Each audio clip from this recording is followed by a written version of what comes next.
Hello friends, oxidation reduction chapter में अब बारी है बहुत इंपॉर्टेंट रूल को सीखने की, that is known as law of equivalence या ग्राम तुल्यांक का नियम।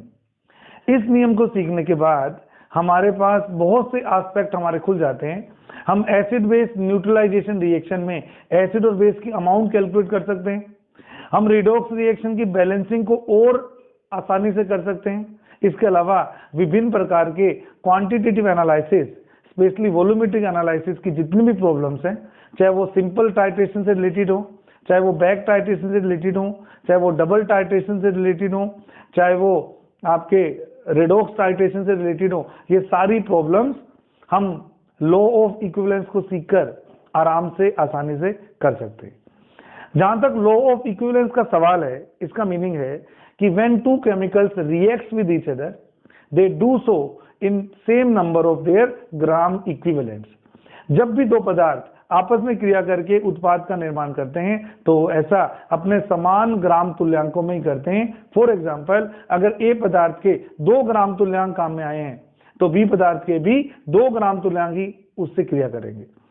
यह सिद्धांत मोल मोल एनालिसिस से थोड़ा सा अलग है, क्योंकि मोल मोल एनालिसिस में हमें पहले उस इक्वेशन को बैलेंस करना होता है, उसके बाद हम उन रिएक्टेंट्स की अमाउंट को कंपेयर कर सकते हैं। जबकि लॉ ऑफ इक्विवेलेंस में हमें किसी भी केमिकल रिएक्शन को बैलेंस करने की कोई जरूरत नहीं है। हम डायरेक्ट लॉ ऑफ इक्विवेलेंस निकालकर एक केमिकल की गिवन अमाउंट से दूसरे रिएक्टेंट केमिकल की अमाउंट का पता लगा सकते हैं। जहां तक लॉ ऑफ इक्विवेलेंस का सवाल है, एक सिंपल स्टेटमेंट है, gram number of equivalents of all reactants that reacts with each other should be same.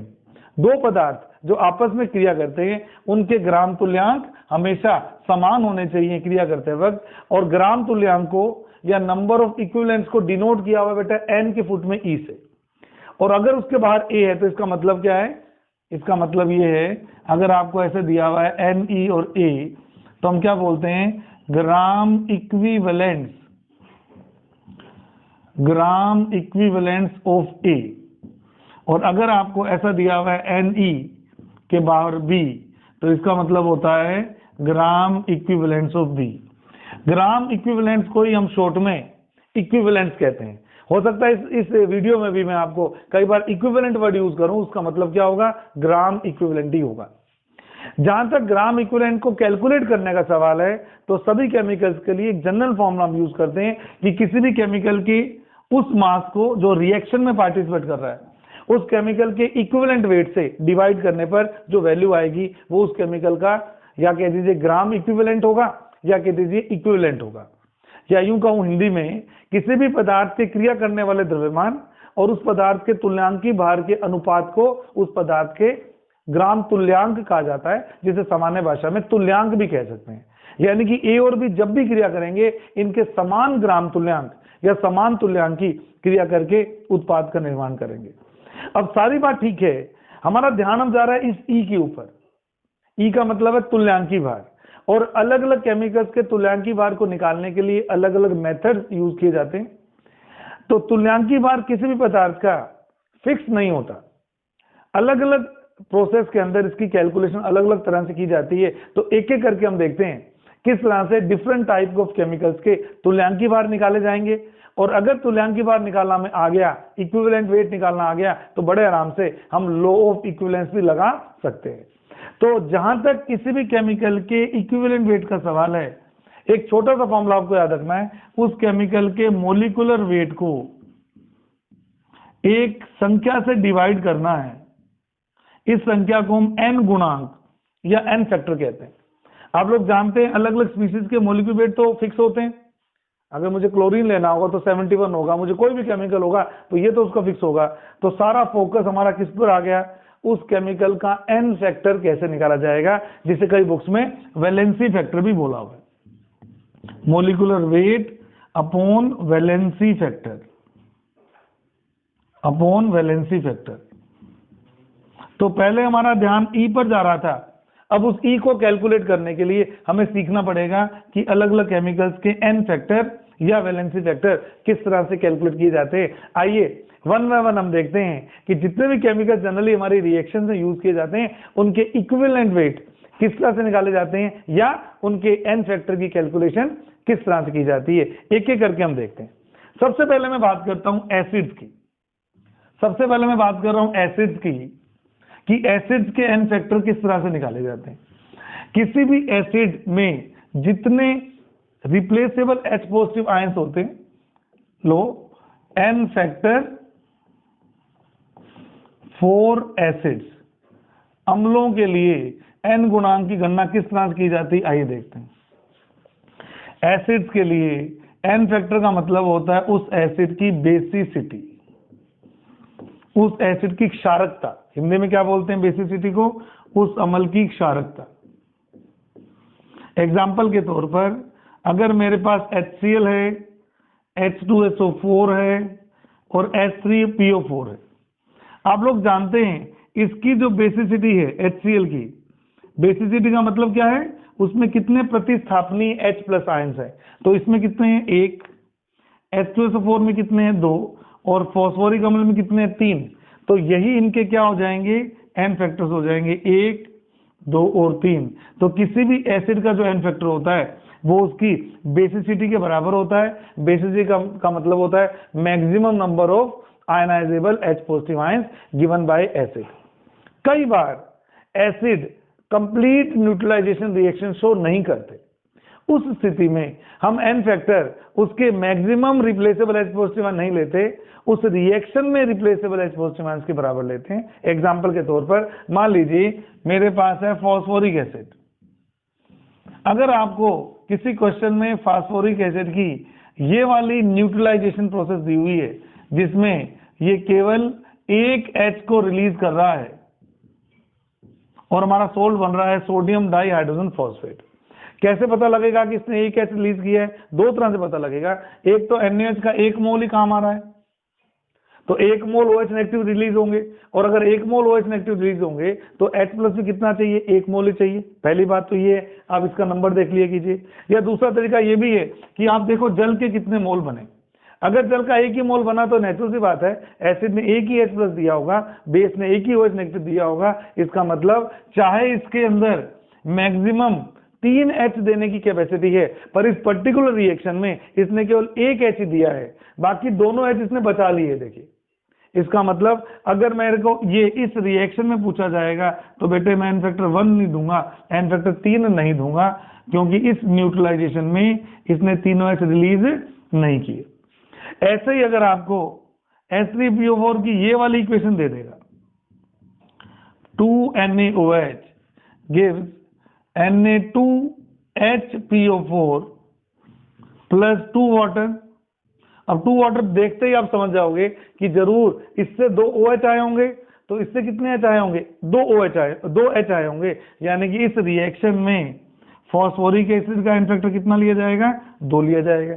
पर अगर आपको रिएक्शन दी जाए H3PO4 प्लस 3NaOH, तो अब ये पूरा उदासीन होगा, न्यूट्रलाइज होगा और बनाएगा Na3PO4 प्लस 3 वाटर। अब यहाँ साफ दिख रहा है इसने अपने तीनों के तीनों H को रिलीज किया है, यानी कि फॉस्फोरिक एसिड का एन फैक्टर फर्स्ट रिएक्शन में 1, सेकंड रिएक्शन में 2, थर्ड रिएक्शन में 3 लिया जाएगा। तो कभी भी एन फैक्टर निकालते वक्त आप ब्लाइंडली नहीं लेंगे कि इसकी बेसिसिटी 3 है तो ये 3 ही H पॉजिटिव देगा, नहीं, उस रिएक्शन को देखो, उस रिएक्शन में उसने कितने H पॉजिटिव रिलीज किए हैं, उस नंबर को ही उस एसिड का एन फैक्टर कहा जाएगा। तो केमिकल एक ही है, लेकिन एन फैक्टर इसका 3 अलग अलग रिएक्शन में अलग अलग टाइप का है। तो क्या मैं इसको और इजी कर दूं, मैंने कहा था equivalent weight is equal to होता है molecular weight upon n factor. तो क्या मैं ठीक कह रहा हूं, फर्स्ट रिएक्शन में इसका जो इक्विवेलेंट वेट है वो इसके मोलिकुलर वेट के बराबर है, लेकिन सेकेंड रिएक्शन में equivalent weight is equal to molecular weight upon 2, क्योंकि एन फैक्टर 2 है। और थर्ड रिएक्शन में इसी फॉस्फोरिक एसिड का जो इक्विवेलेंट वेट होगा वो मोलिकुलर वेट अपॉन 3 होगा। यानी कि एक ही केमिकल के इक्विवेलेंट वेट अलग अलग आ सकते हैं, डिपेंड करता है कि किस कंडीशन में वो रिएक्शन कर रहा है। तो इतनी चीजें आपको एसिड के एन फैक्टर के बारे में सीखनी चाहिए। एसिड की तरह ही हम बात करते हैं बेस के एन फैक्टर के बारे में, एसिड की तरह ही हम बात करते हैं बेस के एन फैक्टर के बारे में। तो थोड़ा सा ही चेंज है, बेस के केस में आपको एसिडिटी की बेसिसिटी की जगह क्या देखनी पड़ती है बेटे, एसिडिटी। एसिडिटी को बोला जाता है अम्लता। अम्लता का मतलब होता है किसी बेस के अंदर कितने प्रतिस्थापनीय OH नेगेटिव आयनों की संख्या है। तो अगर मैं तीन अलग अलग बेसिस लूं तो उस केस में कैसे निकाला जाएगा, आ जाइए। मान लो मैं लेता हूं NaOH, मान लो मैं लेता हूं MgOH ट्वाइस, और मान लो मैं लेता हूं AlOH थ्राइस।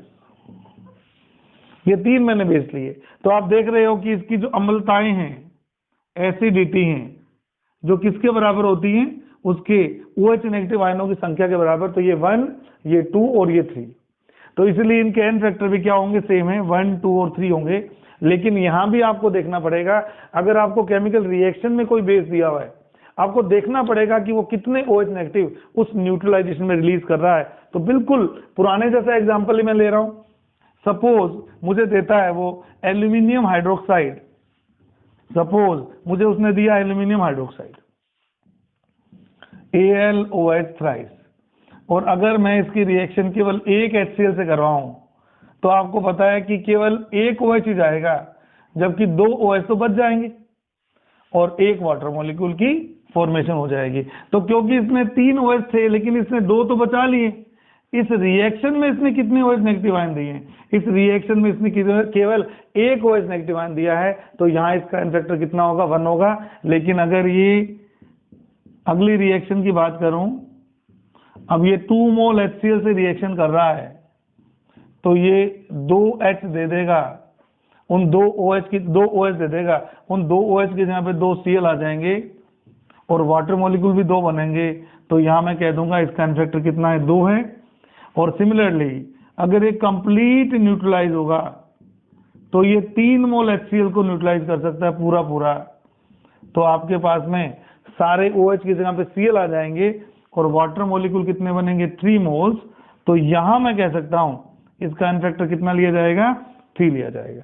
तो किसी एसिड या बेस का एन फैक्टर न्यूट्रलाइजेशन रिएक्शन में उसके द्वारा दिए गए H पॉजिटिव आयनों की संख्या या OH नेगेटिव आयनों की संख्या के बराबर होता है। इस तरह से मैं इनके एन फैक्टर निकाल सकता हूं। तो सिमिलरली फर्स्ट रिएक्शन में एल्यूमिनियम हाइड्रोक्साइड का इक्विवेलेंट वेट कितना होगा बेटे, M/1 molecular weight upon acidity.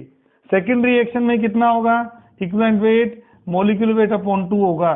और इसी तरह से थर्ड रिएक्शन में इसका जो इक्विवेलेंट वेट होगा वो मोलिकुलर वेट अपॉन 3 होगा। इस तरह से हम एसिड और बेस के एन फैक्टर्स निकालकर उनके इक्विवेलेंट वेट की कैलकुलेशन कर सकते हैं। आइए अब हम बात करते हैं कुछ और इंपॉर्टेंट चीजों की। कई बार आपको क्वेश्चन में सोल्ट दिया होता है, पर वो सोल्ट भी न्यूट्रलाइजेशन रिएक्शन में पार्टिसिपेट कर रहा होता है। आइए देखते हैं। तो मैं थर्ड एन फैक्टर कैलकुलेशन कर रहा हूं, एन फैक्टर फॉर एसिडिक और बेसिक सॉल्ट्स। मेरी बात ध्यान से सुनिएगा। कुछ ऐसे सॉल्ट्स होते हैं जिनके अंदर replaceable H positive ion remaining रहता है, बचा होता है, और कुछ ऐसे भी सॉल्ट्स होते हैं जिनमें रिमेनिंग OH नेगेटिव आयन बचा होता है। ऐसे सॉल्ट्स को हम successively acidic salt and basic salt कहते हैं। तो सोल्ट, अगर आपका सोल्ट एसिडिक सोल्ट है तो उसके अंदर क्या प्रेजेंट होगा, अभी भी replaceable H positive ions present होंगे। और अगर आपका सोल्ट बेसिक सोल्ट है, देखिए मैं एसिडिक या बेसिक नेचर की बात नहीं कर रहा, मैं पीएच के बेस पे बात नहीं कर रहा, मैं इस पे से बोल रहा हूं कि अगर उस सोल्ट में रिप्लेसेबल OH नेगेटिव अभी भी बचा हुआ है, रिप्लेसेबल OH नेगेटिव बचा हुआ है, तो उसको हम क्या बोलते हैं, बेसिक सोल्ट। एग्जांपल के तौर पर अभी आपने लिखा NaH2PO4, क्या इसमें अभी भी दो H है रिप्लेसेबल, यस, तो ये एसिडिक सोल्ट कहलाएगा। और एसिडिक सोल्ट में भी एन फैक्टर निकालने का तरीका वही है कि चाहे ये एसिडिक सोल्ट है, जब ये बेस से रिएक्शन करेगा तो दो तरह से रिएक्शन कर सकता है। एक बनाएगा Na2HPO4 और वाटर, और एक और रिएक्शन इसकी शो कर रहा हूं NaH2PO4 की, एक और रिएक्शन शो कर रहा हूं। जब ये 2 मोल NaOH को से रिएक्ट करेगा तो बन जाएगा Na3PO4 और 2 मोल वाटर। तो यहां पर क्योंकि इसने केवल 1 मोल OH नेगेटिव से रिएक्शन किया है, तो इस एसिडिक सोल्ट का एन फैक्टर भी होगा 1 और यहां पर इसी एसिडिक सोल्ट का एन फैक्टर 2 होगा। तो ये तो एक तरह से वही बात होगी जो मैंने पिछली बार बोली थी। पर कई बार बच्चों को आइडिया नहीं होता कि ये एन फैक्टर कैसे निकलेगा। तो अगर ये न्यूट्रलाइजेशन में जा रहा है तो आप देख लेना कितने मोल OH नेगेटिव को रिप्लेस करेगा। ये 1 को कर रहा होगा तो 1 एन फैक्टर है और 2 को कर रहा होगा तो 2 इसका एन फैक्टर है। सिमिलरली मैं बेसिक सोल्ट के लिए भी बोल सकता हूं। मान लीजिए मेरे पास सोल्ट दिया हुआ है AlOH थ्राइस और Cl। क्या ये एसिड से रिएक्शन कर सकता है क्या? Yes, it still has 2 OH negative ions. तो उस केस में क्या होगा, अगर मैं इसकी 1 मोल HCl से रिएक्शन करवाऊंगा तो 1 OH और चला जाएगा और 1 Cl आ जाएगा। ऐसा भी हो सकता है कि ये कंप्लीटली न्यूट्रलाइज हो गए और सीधा ही 2 मोल HCl से रिएक्शन कर ले, और अगर ये 2 मोल से रिएक्शन कर लेगा तो सारे Cl ही आ जाएंगे और 2 मोल वाटर की फॉर्मेशन हो जाएगी। तो बिल्कुल वैसे ही यहाँ पर इस बेसिक सोल्ट का एन फैक्टर 1 है और यहाँ इस बेसिक सोल्ट का एन फैक्टर 2 है। तो एसिडिक और बेसिक सोल्ट के एन फैक्टर भी बिल्कुल उसी तरह से न्यूट्रलाइजेशन के बेस पर निकाले जा सकते हैं। अब हम बात कर रहे हैं कुछ ऐसे सोल्ट्स की जो न्यूट्रलाइजेशन में पार्टिसिपेट तो नहीं करते लेकिन वो रेडॉक्स रिएक्शन में पार्टिसिपेट जरूर करते हैं। तो चौथा केस, ये सबसे इंटरेस्टिंग केस है इस चैप्टर के हिसाब से। 4th केस हम पढ़ रहे हैं n factor for salt undergoing redox reactions, या इंडिविजुअल भी हो सकता है, ऑक्सीडेशन और रिडक्शन।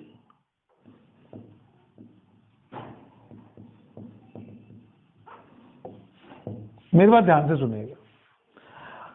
अगर आपके पास कोई सोल्ट है जिसका कोई आयन ऑक्सीडाइज या रिड्यूस हो रहा है तो उस केस में एन फैक्टर किस तरह से निकाला जाता है। तो इसमें मैं सबसे पहला केस डिस्कस कर रहा हूं, salt in which only 1 element undergoes either oxidation और रिडक्शन। बहुत ध्यान से मेरी बात सुननी पड़ेगी। या मैं उन सोल्ट्स का एन फैक्टर निकालना चाह रहा हूं, कैलकुलेशन तो एन फैक्टर की चल रही है, या मैं उन सोल्ट्स का एन फैक्टर निकालना चाह रहा हूं जिसमें केवल एक एलिमेंट या तो ऑक्सीडाइज हो रहा हो या रिड्यूस हो रहा हो। तो किस तरह से उनके एन फैक्टर निकाले जाएंगे, आइए हम देखते हैं। एग्जांपल के तौर पर मान लीजिए मुझे सोल्ट दिया हुआ है KMnO4। मान लीजिए मुझे सोल्ट दिया हुआ है KMnO4 और KMnO4 की रिएक्शन दे रखी है ऑक्सलेट आयन से और ये मिलके बना रहा है Mn+2 CO2 और K+ आयन आपको ऐसे दिखा दिया। अब आपको अगर इस सोल्ट का एन फैक्टर निकालना है तो पहले आप चेक करो कि सोल्ट के कौन कौन से एलिमेंट हैं जिनकी ऑक्सीडेशन स्टेट में चेंज हो रहा है। जहां तक पोटेशियम का सवाल है, एल्कली मेटल आयंस की स्टेट कभी भी चेंज नहीं होती। तो यहाँ पे भी पोटेशियम +1 है और यहाँ पे भी +1 है, तो पोटेशियम के चार्ज में कभी कोई फर्क नहीं आता।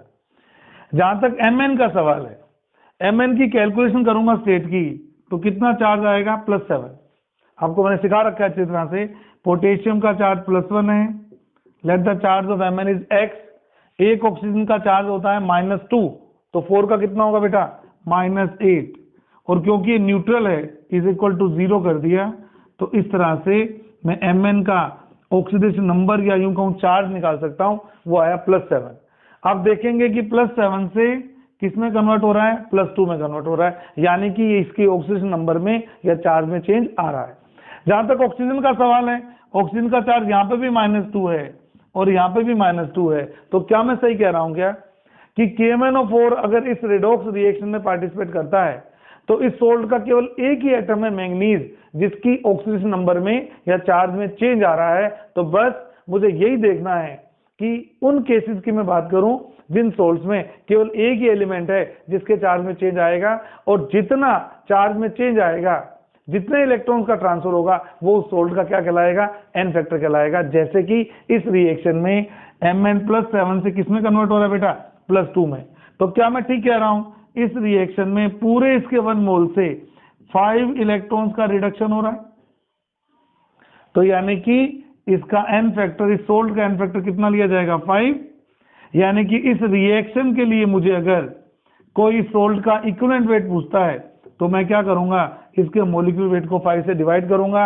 इसका मोलिक्यूलर वेट जो भी है उसकी वैल्यू पुट करके 5 से डिवाइड करके मैं बड़े आराम से इसकी कैलकुलेशन कर सकता हूं। तो कभी भी आपको कोई सोल्ट दिख जाए और वो रेडॉक्स रिएक्शन में एंटर हो रहा हो, तो बस आपको ये देखना है कि उस सोल्ट के 1 मोल के, कान खोल के, बड़ी इंपॉर्टेंट स्टेटमेंट है, किसी सोल्ट के 1 मोल के रेडॉक्स चेंज में जाने के बाद कितने इलेक्ट्रॉन्स का ट्रांसफर हो रहा है, उन नंबर ऑफ इलेक्ट्रॉन्स को हम उसका एन फैक्टर कहते हैं। पहला केस है तो मैंने केवल एक ही एलिमेंट के चार्ज में चेंज किया है, तो उसके 1 मोल के कंप्लीट रेडॉक्स चेंज में कितने इलेक्ट्रॉन्स का ट्रांसफर हुआ, इसने किया नहीं, इसने किया नहीं, केवल इसने किया, और इसने कितने इलेक्ट्रॉन्स का ट्रांसफर किया, 5 इलेक्ट्रॉन का, तो इसका एन फैक्टर कितना हो गया, 5। इस तरह से आपने किसी सोल्ट के एन फैक्टर को कैलकुलेट करना है जब वो किसी रिडॉक्स रिएक्शन में एंटर करता है। एक एग्जांपल और लेते हैं फिर बात करते हैं। अगर मान लीजिए मेरे पास रिएक्शन में K2Cr2O7 है, ये रिएक्शन करता है फेरस आयन से और बनाता है Cr+3, फेरस आयन से सॉरी, बनाता है Cr+3 Fe+2 और वाटर। अब अगर मुझे इस सोल्ट का एन फैक्टर निकालना है तो बस दिमाग में एक ही चीज याद रखना, इस सोल्ट के 1 मोल के रिडॉक्स चेंज में कितने मोल इलेक्ट्रॉन ट्रांसफर हुए, how many moles of electrons are transferred, how many moles of electrons are transferred. बस ये बात अगर आपने सुन ली, सीख ली, तो फिर आपको कोई ट्रिक बताने की जरूरत नहीं है। किसी भी सोल्ट का एन फैक्टर उन इलेक्ट्रॉनों की संख्या है जब उसके 1 मोल के कंप्लीट रिडॉक्स चेंज में जाने पर होता है। तो आइए चेक करते हैं। पोटेशियम को हालांकि देने की जरूरत नहीं, फिर भी मैं दे देता हूं। मैंने बोल दिया पोटेशियम का चार्ज +1 है तो +1 ही रहा, पोटेशियम के चार्ज में कोई अंतर नहीं आया। ऑक्सीजन का चार्ज -2 है तो वाटर में भी ऑक्सीजन का चार्ज कितना होता है, -2। यानी कि यहां पर केवल एक एलिमेंट है क्रोमियम जिसकी स्टेट में आ रहा है चेंज। तो अगर मैं इसकी ऑक्सीजन नंबर निकालूं, यहां देखिए निकाल लो, +2 पोटेशियम की +2 और एक क्रोमियम की अगर x है ऑक्सीडेशन नंबर, तो यहां पर कितने क्रोमियम है बेटा, 2, तो ये 2x हो गया। एक ऑक्सीजन का चार्ज होता है -2, तो 7 ऑक्सीजन का चार्ज कितना होगा, -14। तो इन सबके चार्जेस को टोटल करूंगा तो क्योंकि ये न्यूट्रल सोल्ट है =0 आएगा। इस कैलकुलेशन से मुझे पता लग गया कि क्रोमियम का जो चार्ज आ रहा है K2Cr2O7 यानी कि पोटेशियम डाइक्रोमेट में वो कितना है, +6 है। आगे आइए, यहां पर तो साफ ही दिख रहा है ये +6 किस में कन्वर्ट हो रहा है, ये +6+3 में कन्वर्ट हो रहा है। अब मुझे बताइए इस सोल्ट के 1 मोल के कंप्लीट रिडॉक्स चेंज में जाने पर कितने मोल्स इलेक्ट्रॉन का ट्रांसफर हुआ है। आप कहोगे 6 से हो गया 3, आप बोलोगे 3 मोल इलेक्ट्रॉन का ट्रांसफर हुआ है, नहीं 6 मोल इलेक्ट्रॉन का ट्रांसफर हुआ है। क्यों, क्योंकि सोल्ट के 1 मोल में क्रोमियम के 2 मोल थे, तो क्रोमियम के अगर 1 मोल के ट्रांसफर में 3 इलेक्ट्रॉन जाते हैं तो बोलिए 2 मोल के ट्रांसफर में कितने इलेक्ट्रॉन्स का मूवमेंट होगा, 6 का। तो यहां मैं क्या बोलूंगा, क्रोमियम का डाइक्रोमेट का, पोटेशियम डाइक्रोमेट का एन फैक्टर इस रिएक्शन में कितना है, 6 है। यानी कि इस रिएक्शन के लिए इसका जो इक्विवेलेंट वेट होगा वो मॉलिक्यूलर वेट अपॉन 6 होगा। तो यहां हम उन सोल्ट्स की बात कर रहे हैं जो रेडॉक्स रिएक्शन में एंटर करते हैं। तो एन फैक्टर का मतलब उस सोल्ट के 1 मोल के कंप्लीट रिडॉक्स चेंज में जाने पर कितने मोल इलेक्ट्रॉन का ट्रांसफर होगा, उसे उस सोल्ट का एन फैक्टर कहा जाता है। इस तरह से हम इन कैलकुलेशन कर सकते हैं। इन कैलकुलेशन को करने के लिए आपको एक छोटी सी ट्रिक बता रहा हूं, उसको यूज करके आप जल्दी जल्दी आप एन फैक्टर निकाल सकते हैं। आपको इतनी जरूरत नहीं मेहनत करने की। तो क्या ट्रिक है, पर याद रहे ये ट्रिक केवल एक एलिमेंट के चेंज होने पे लगानी है आपने। देखिए कैसे, एक छोटी सी ट्रिक बता देता हूं तो आप 1 मिनट में कर लेंगे। एक छोटा सा फॉर्मूला लगा लीजिएगा। किसी भी सोल्ट का एन फैक्टर अगर मुझे निकालना है तो वो आपका निकलेगा एक्स पी माइनस क्यू के थ्रू। आप कहेंगे ये क्या मतलब है, एक एग्जांपल देके बताता हूं। मान लीजिए डाइक्रोमेट आयन कन्वर्ट हो रहा है बेटे क्रोमियम प्लस 3 में। पोटेशियम मैंने नहीं लिया, क्या करूंगा पोटेशियम को लेके, उसकी जरूरत तो है नहीं, उसकी स्टेट में चेंज ही नहीं होता। तो मुझे पता है कि यहाँ डाइक्रोमेट में क्रोमियम की स्टेट है +6 और यहाँ क्रोमियम की स्टेट है 3। अब ये एक्स पी क्यू क्या है, ध्यान से सुनिएगा। जहां तक एक्स का सवाल है,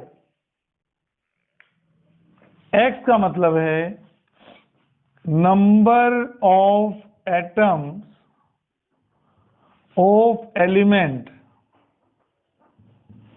undergoing change in oxidation number। किसी सोल्ट में X उस परमाणु की संख्या है जिसके ऑक्सीडेशन नंबर में चेंज आ रहा है। P उस एलिमेंट का ऑक्सीडेशन नंबर रिएक्टेंट में कितना है और Q उस एलिमेंट का ऑक्सीडेशन नंबर प्रोडक्ट में कितना है। ये 3 चीजों का आपने फोकस करना। X क्या है, उस 1 मोल सोल्ट में उन एटम्स का नंबर जिनकी ऑक्सीडेशन नंबर में चेंज हो रहा है। P क्या है, रिएक्टेंट में अगर वो एलिमेंट है तो वहां पे उसका चार्ज कितना है। और Q क्या है, जब वो प्रोडक्ट में कन्वर्ट हो गया वहां पर उसका चार्ज क्या है। याद रखना ये P और Q की वैल्यूज आपको विद साइन लेनी है, यानी कि अगर -3 चार्ज है तो -3 लिखना है, 3 नहीं लिखना उसको। तो एग्जांपल के तौर पर मैं इसको निकाल के दिखाता हूं। मुझे अच्छे से पता है, अभी थोड़ी देर पहले मैंने डाइक्रोमेट आयन का इसी चेंज के लिए एन फैक्टर 6 निकाला था। तो वो 6 आंसर किस तरह से इस फॉर्मूले से भी आएगा, आइए हम चेक करते हैं। तो बताइए जरा, इस सोल्ट में उस एटम की संख्या कितनी है जिसकी ऑक्सीजन नंबर में चेंज हो रहा है। आप बोलोगे केवल क्रोमियम की स्टेट में चेंज हो रहा है, तो क्रोमियम की संख्या कितनी है इसके 1 मोल में 2, तो यानी कि x की वैल्यू आ गई 2, क्योंकि इसके 1 मोल सोल्ट में क्रोमियम एटम का नंबर 2 है। क्रोमियम का ही नंबर क्यों लिया है, इनका क्यों नहीं लिया, ऑक्सीजन का क्यों नहीं लिया, क्योंकि केवल वही एलिमेंट लिखे जाते हैं इसमें जिनकी ऑक्सीजन नंबर में क्या आता है, चेंज आता है। तो ये लिखा 2। अब रिएक्टेंट साइड में इसका चार्ज है 6, पी की वैल्यू हो गई 6, और प्रोडक्ट साइड में चार्ज कितना है इसका 3। तो क्या ये आंसर भी आपका 6 - 3 3 × 2 6। तो यानी कि इस ट्रिक के थ्रू बड़े आराम से आप किसी भी सोल्ट का एन फैक्टर डायरेक्ट निकाल सकते हो। ऐसे दूसरे वाले का जो इससे रिएक्शन कर रहा होगा उसका निकाल लोगे, 1 मिनट में आपके पास एन फैक्टर आ जाएंगे। एक एग्जांपल और ले लेते हैं। मैंने भी आपको दिया था KMnO4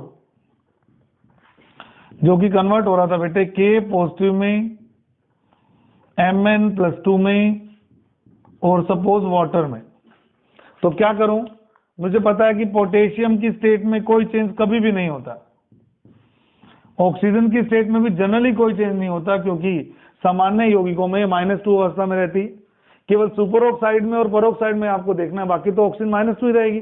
लेकिन अगर आप यहां देखेंगे तो Mn की स्टेट +7 है जो कि कन्वर्ट किस में हो रही है, +2 में।